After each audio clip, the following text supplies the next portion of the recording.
잠시 기도하겠습니다. 주 하나님, 이제 저희들이 말씀을 나누는 시간이 되었사오니 주의 성령으로 말씀을 전하는 자와 회중들에게 은혜로서 역사해 주시옵소서. 함께해 주심을 감사드리며 그리스도 예수의 이름으로 기도하옵나이다. 아멘.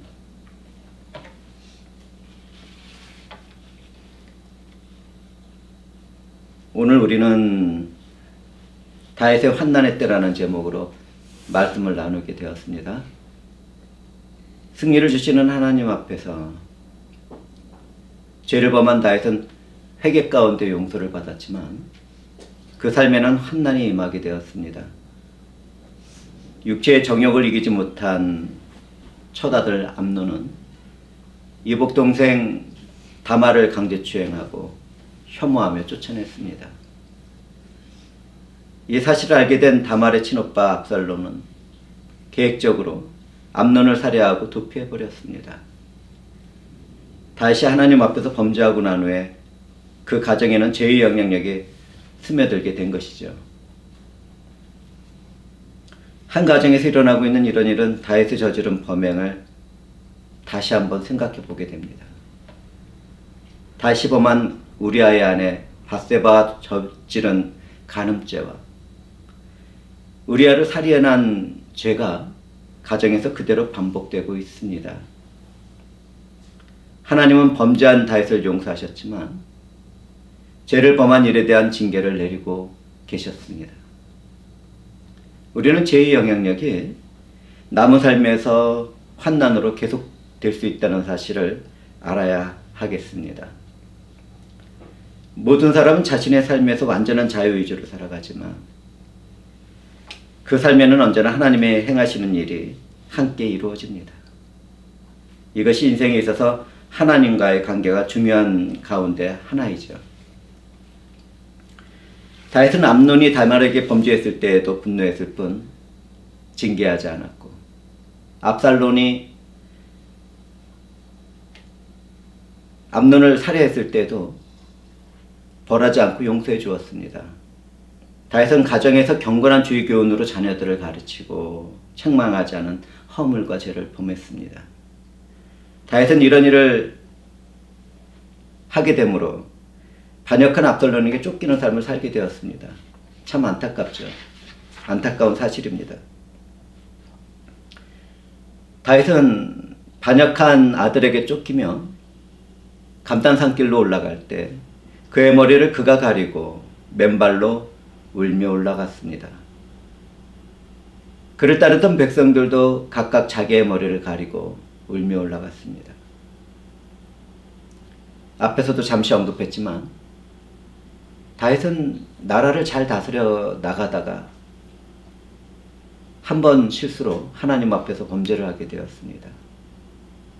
그 후에는 가정에서 자녀들에게 주의 교훈과 책망으로 다스리지 못한 허물과 죄를 범했습니다. 그런 일로 인하여 아들에게 쫓기는 다윗은 얼마나 슬픔이 크고 수치스러웠겠습니까? 그는 자신의 명예가 땅에 떨어진 고통을 품고 자신의 머리를 가리고 맨발로 걷고 있었습니다. 그는 하나님 앞에서 통회하는 심령이 되어서 그렇게 울며 걷고 있었습니다.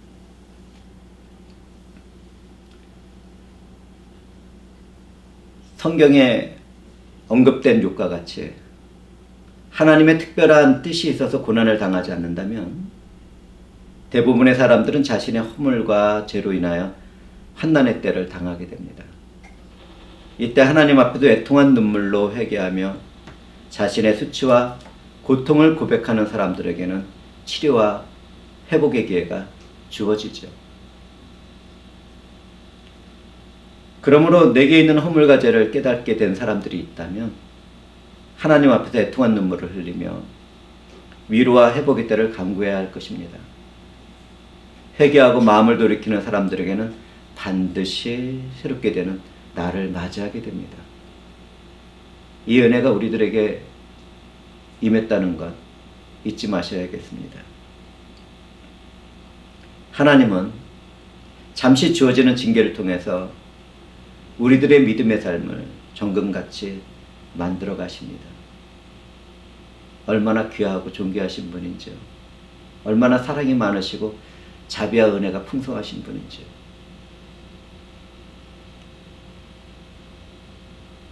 다윗을 따르던 백성들도 각기 자기의 머리를 가리고 울며 감난산을 오르고 있었습니다. 그들은 왕의 수치와 고통에 함께 동참하고 있었습니다. 기독교인들은 교회를 이루고 있는 어떤 형제나 자매가 슬픔과 고통을 겪고 있다면 마음을 같이 하는 성숙한 신앙의 모습을 보여야 할 것입니다.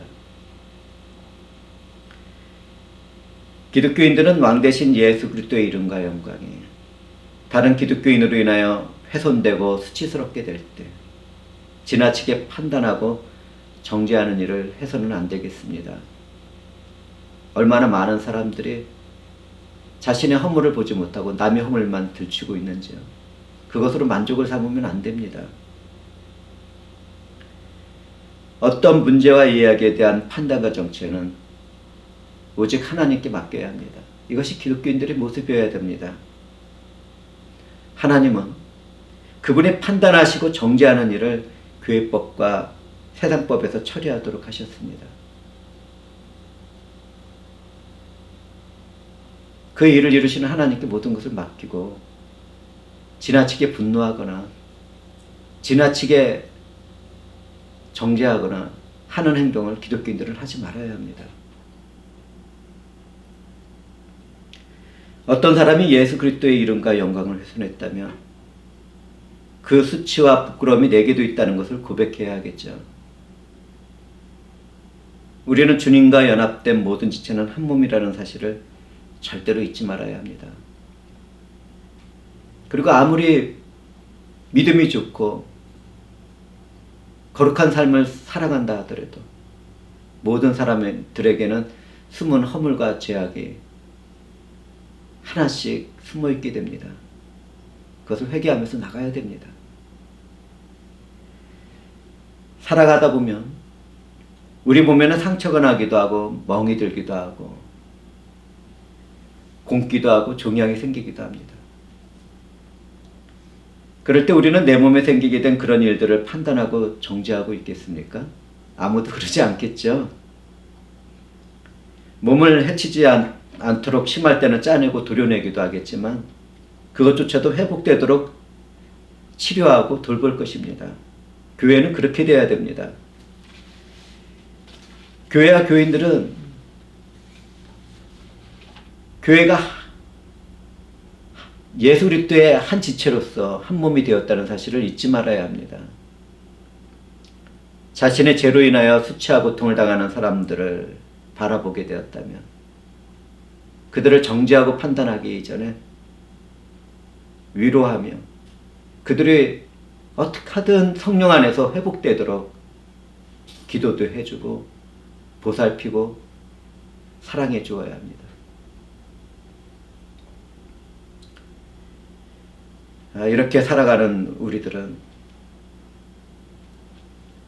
주님의 백성들이며 자녀들입니다. 다윗이 쫓기는 중에 어떤 사람이 다윗에게 압살롬과 함께 반역한 사람들 중에는 아히도벨이 있다고 말했습니다. 아히도벨은 다윗과 가늠한 밧세바의 할아버지입니다.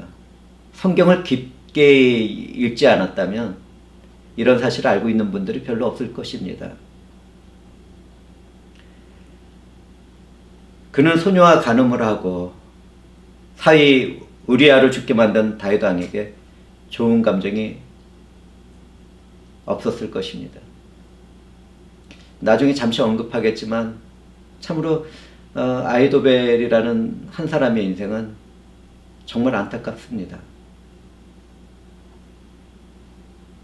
그런데 아히도벨은 뛰어난 책략가였습니다. 그는 지혜로웠고 싸움과 전투에서 능한 모략을 베풀어내는 사람이었습니다. 그가 압살롬에게 지혜를 제공하면 다윗은 꼼짝없이 당하게 되어 있었습니다. 이 말을 전해 들은 다윗은 그 순간에 바로 하나님께 기도하며 아히도벨의 모략을 어리석게 해달라는 기도를 올렸습니다. 얼마나 믿음이 좋습니까? 그는 하나님의 도움이 없으면 환난을 견뎌낼 수도 없고 반역한 무리들에게도 승리할 수 없다는 것을 알고 있었습니다. 다윗은 자신을 징계하시는 하나님께 간구를 드렸습니다. 어떤 사람은 묻습니다. 내게 허물과 죄가 있는데 그 일로 환난을 당하는 가운데서도 하나님께 간구를 드릴 수 있습니까? 죄를 범한 사람의 기도는 하나님께서 듣지 않는다면서요. 네, 그렇습니다. 그런데요, 은혜와 자비가 풍성한 하나님께서는 참된 회개를 한 사람들의 고난과 환난의 삶에서 응답하시는 분입니다. 우리는 그러한 사실을 잊지 말고 자신의 어떤 환경과 처지에 있던 간에 기도에 힘쓰는 삶을 살아가야 하겠습니다. 진정한 회개가 있다면 징계하신 하나님께 도움을 구하는 기도를 할 수 있다는 것 마음과 영혼에 새겨놓으시고요. 하나님은 우리에게 환난을 주시는 것은 멸망시키기 위한 것이 아닙니다. 잘못한 일을 깊이 깨닫고 회개하는 가운데 더 순결하고 거룩하게 회복시키려고 환난을 주시는 것입니다. 환난을 통하여 귀로만 들었던 하나님을 눈으로 보게 되는 축복이 주어진다면 그것처럼 은혜롭고 복된 일이 또 어디에 있겠습니까?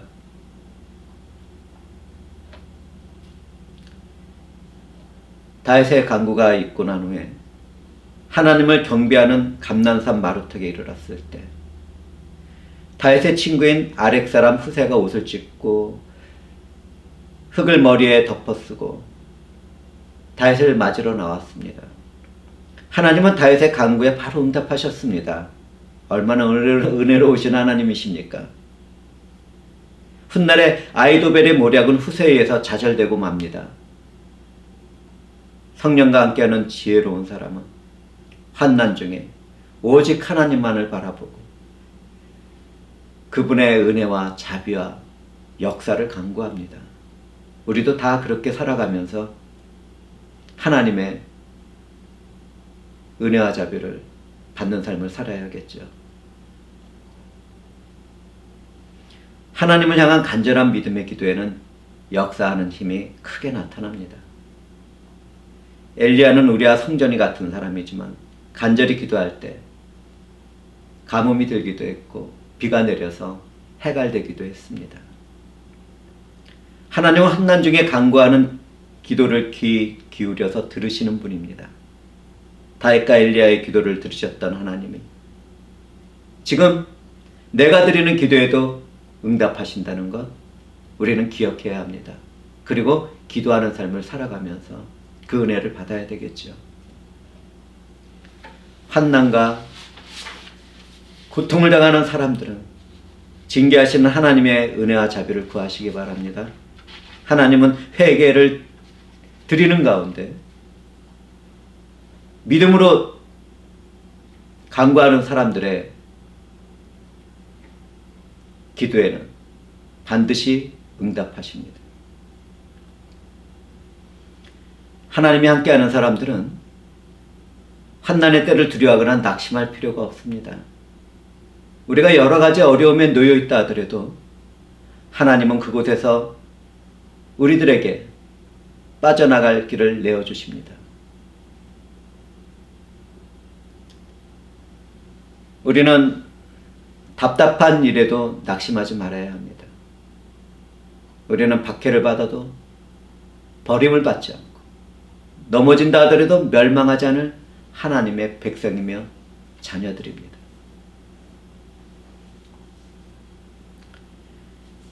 다윗은 하나님을 경배하는 감난산 마루턱에 이르렀습니다. 우리는 다시 그곳에서 예배를 드렸는지 안 드렸는지 알 수 없습니다. 다만 그는 그 길로 올라가는 가운데 기도를 드렸다는 것을 우리가 알 뿐입니다. 그런 수치와 부끄러움을 품고 울면서 걸으면서도 맨발로 하나님을 경배하는 감난산으로 올라갔습니다. 하나님의 사람들의 고통과 환난 중에 하나님을 찾지 않으면 어디로 가겠습니까?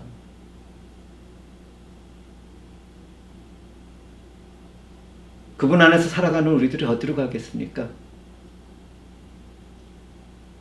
환난에 빠진 사람들은 하나님을 찾으시고 하나님을 향하여 가며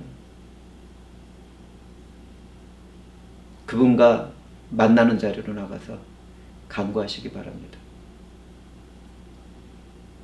믿음의 사람은 어떤 처지와 상황가에서도 하나님을 만나서 영적인 교제를 나누는 예배자의 삶을 살아가야 할 것입니다.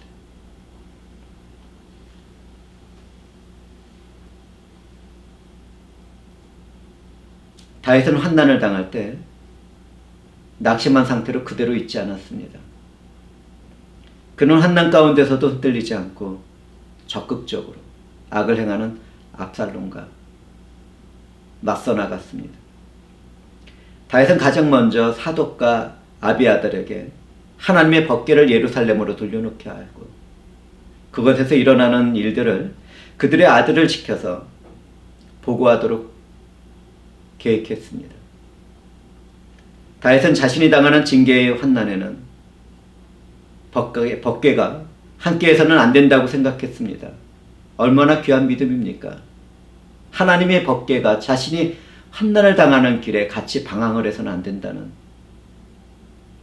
다윗의 마음에는 그분을 사랑하는 마음이 가득 담겨 있습니다.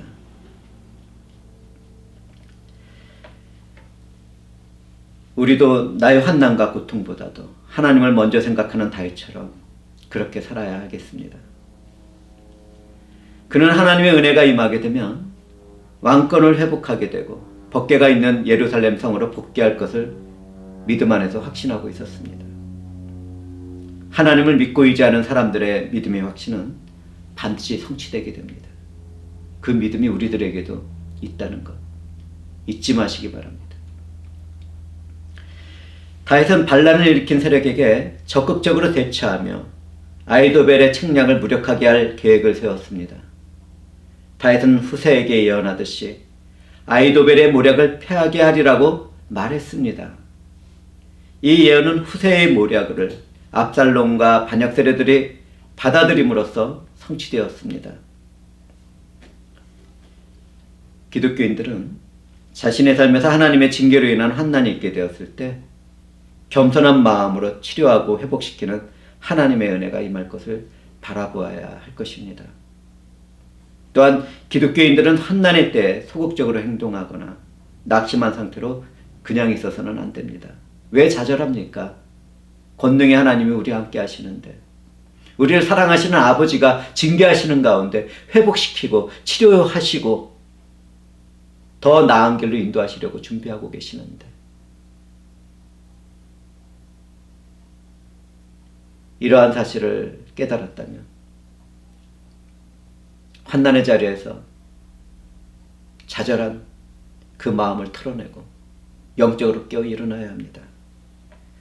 하나님이 치료하고 회복시킬 능력의 일을 바라보면서 적극적으로 자신에게 주어진 환난과 대처해 나가야 할 것입니다. 우리가 그렇게 할 때 회복과 승리는 우리의 것이 됩니다.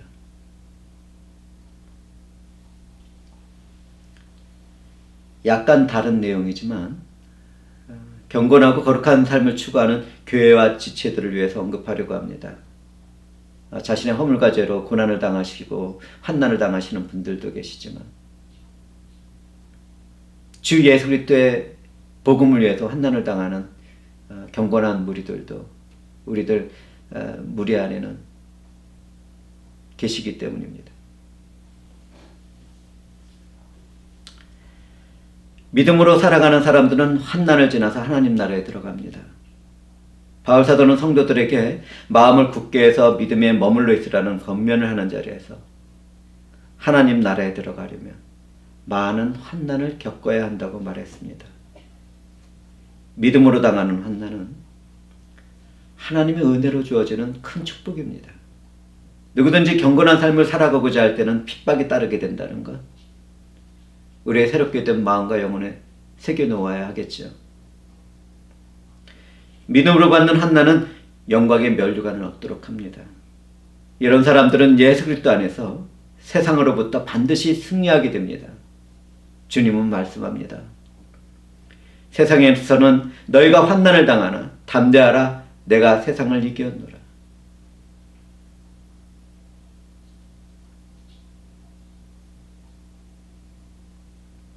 그분의 말씀이 우리들이 살아가는 삶에서 이루어지는데,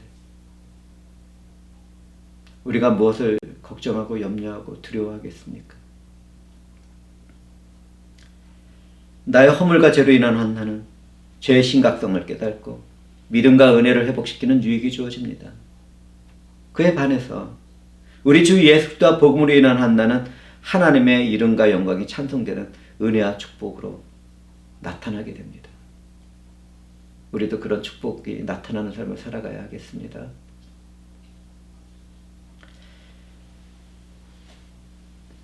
앞에서도 잠시 언급했지만 아히도벨을 잠시 생각해 봅니다. 저는 다윗의 환난을 살펴보면서 인간으로서 가장 깊은 지혜를 가졌던 사람 중에 하나에 아히도벨의 삶을 안타깝게 바라봅니다. 그는 압살롬과 함께 반역하기 전에는 참 괜찮은 사람이었습니다. 다윗에게 충성을 다했습니다.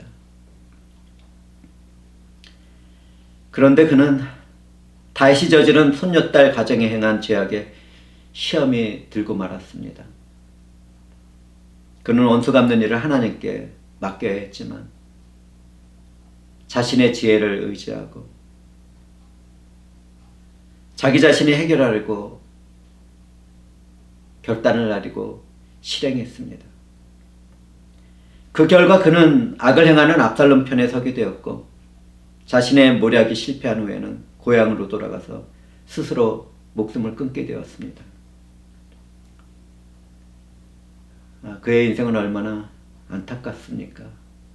하나님을 믿고 의지하고 하나님께 그 원수를 갚아달라고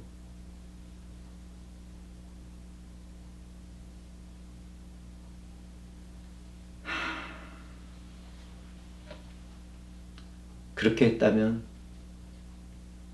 참 좋은 날을 보았을 것입니다. 우리는 이런 아히도벨의 인생을 통해서 많은 교훈을 받아야 합니다. 크리스찬의 삶이란 어떤 것인가? 인생이란 아무리 지혜롭고 선한 사람이라 하더라도 허물과 죄 가운데 살아가게 되었습니다. 아무리 영성이 뛰어난 사람이라 하더라도, 하늘까지 올라가는 영성을 가진 사람이라 하더라도 이 세상을 살아가는 한 허물과 죄의 모습이 부분적으로는 나타나게 됩니다. 성령으로 거듭난 삶을 말씀의 복종에서 살아가지 못한다면 누구나 실패와 실수를 범하며 살아갈 수밖에 없습니다. 저도 그렇지만 사랑하는 형제자매들은 반드시 원수 갚는 일은 하나님께 맡겨야 합니다. 우리 주님은 말씀합니다. 너희 원수를 사랑하며 너희를 박해하는 자를 위해 기도하라. 아무에게도 악을 갚지 말고 모든 사람 앞에서 선한 일을 이루어가는 것이 기독교인들의 삶의 자세입니다. 우리는 말씀으로만 듣고 끝내지 말고 실제적인 우리들의 삶에서 내게 원수된 사람을 주님의 사랑 안에서 사랑합시다.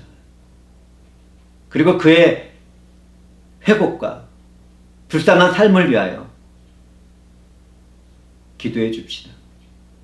그리고 우리를 핍박하는 자들을 위해서도 기도하는 삶을 살아가며 이 어두운 세상에 빛의 자녀로서의 삶을 나타냅시다. 주의 성령께서는 그러한 일을 이루어 가시도록 우리를 선택하시고 하나님의 자녀로 세우셨습니다.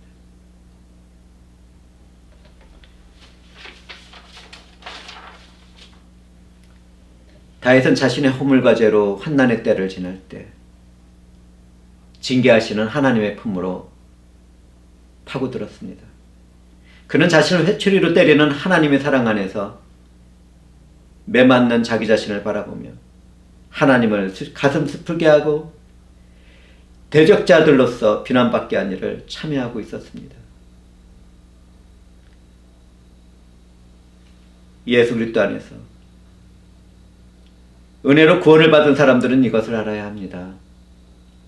내가 허물과 죄에 빠지게 되면 우리 주 하나님이 대적자들에게 비방을 받게 됩니다.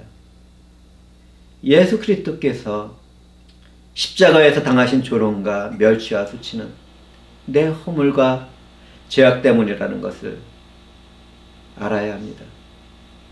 이미 그분이 그만큼 멸시와 조롱을 받으시고 손가락질을 받았는데 거기에 더할 무엇인가를 우리가 해야 하겠습니까?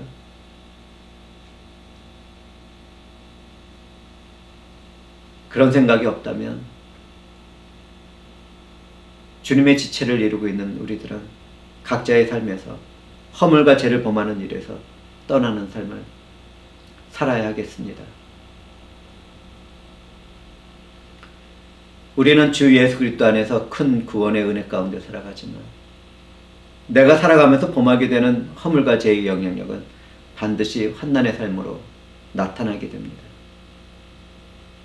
그런 면에서 지금 나누고 있는 이 설교는 이미 이런 삶을 살아간 나의 많은 성도들을 위한 것이라기보다는 이제 가정을 꾸미고 살아가게 될 젊은 청년들과 이제 막 가정을 꾸미고 살아가게 된 집사들에게 더 필요한 말씀입니다. 앞으로 살아가는 날에 있어서 하나님 앞에서 범죄하지 말고 앞으로 살아가는 날에 있어서 가정을 이루게 되었을 때 주의 교훈과 책망으로 가정을 다스려 나가는 귀한 성도들이 되시길 주님의 이름으로 축복드립니다. 만약 내가 환난과 고난의 삶을 살고 있다면 자기 자신을 성찰해 보아야 할 것입니다. 내가 겪는 환난은 예수 그리스도와 복음을 위한 것인가? 아니면 내 허물과 죄의 모습으로 받게 된 환난인가? 나는 하나님과의 올바른 관계를 가지고 있는가? 또는 그렇지 아니한가? 내가 받는 환난이 주 예수 그리스도와 복음을 위한 것이라면 은혜와 축복으로 함께 하신 하나님께 감사와 찬송을 올려드려야 할 것입니다. 성령의 역사가 있는 곳에서는 사람이 무엇인가 특별히 해야 할 일이 없습니다. 성령께서 역사하시고 그 환난 가운데 있는 사람들을 인도하시고 마음을 주시고 감동을 주시기 때문입니다. 이러한 삶을 살아가는 사람들은 은혜 받은 자리에서 내가 살아가는 일을 성령 안에서 분별하고 참고 인내하며 선을 행하며 사랑을 나누어 가면 됩니다. 그런데 만약 내게 있는 허물과 죄를 발견하게 되었다면 깊은 회개와 믿음 안에서 회복을 위해서 간구해야 합니다. 주 하나님께서 죄를 범한 나의 마음과 영혼을 치료해 주시기를, 회복시켜 주시기를 간구하며 믿음 안에서 일어서야 합니다. 뿐만 아니라 주어진 환난과 고난을 어떻게 해결해 나가야 할지 하나님께 지혜를 구하고 최선을 다해서 회개와 믿음으로 그것들을 이겨나가야 할 것입니다. 이때 주의할 것이 하나 있어요. 그런데 이때 주의할 것은 반드시 하나님을 사랑하는 마음으로 그분의 일을 먼저 생각해야 합니다. 내 환난과 고난을 먼저 생각하고 내가 힘든 삶을 먼저 생각하기보다 나를 사랑하신 하나님의 마음이 어떠하실까? 나를 징계하시는 하나님이 얼마나 가슴이 아프실까? 그 사랑 안에서 회복되고 일어설 우리를 바라보는 하나님의 마음은 어떠하실까? 우리는 그 일에 먼저 초점을 맞추고 하나님을 먼저 생각하는 사랑의 마음을 품어야 할 것입니다.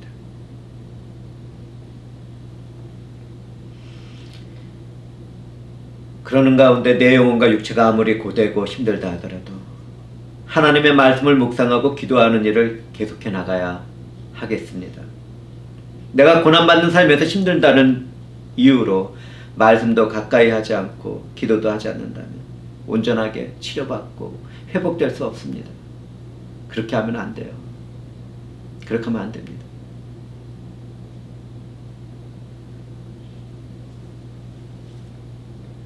하나님을 찾고 그분의 지혜와 은혜를 구하는 사람들에게는 은혜와 사랑으로 역사하시는 하나님 안에서 반드시 치료를 받게 되고 회복되는 축복을 받게 됩니다. 우리는 그 길을 걸어가야 돼요. 하나님은 징계하신 그분의 자녀들을 치유하시고 회복시키십니다. 환난의 때를 지나게 되면 우리들의 믿음에는 불순물이 씻겨지고 정금처럼 순수한 믿음이 남게 됩니다. 그전보다 거룩하고 그전보다 경건한 삶으로 나가겠다는 믿음의 확신과 신념이 생기게 됩니다. 환난을 이겨나가는 과정을 통하여 우리는 성장하고 하나님과의 영적인 관계는 더욱 깊어지는데 이런 일을 이루시는 하나님은 얼마나 영광스럽습니까? 얼마나 사랑스럽습니까? 얼마나 존귀합니까? 주께서 이루시는 이 사랑 안에서 감사를 드리며 말씀을 마치겠습니다. 기도하시겠습니다. 주 하나님 감사합니다.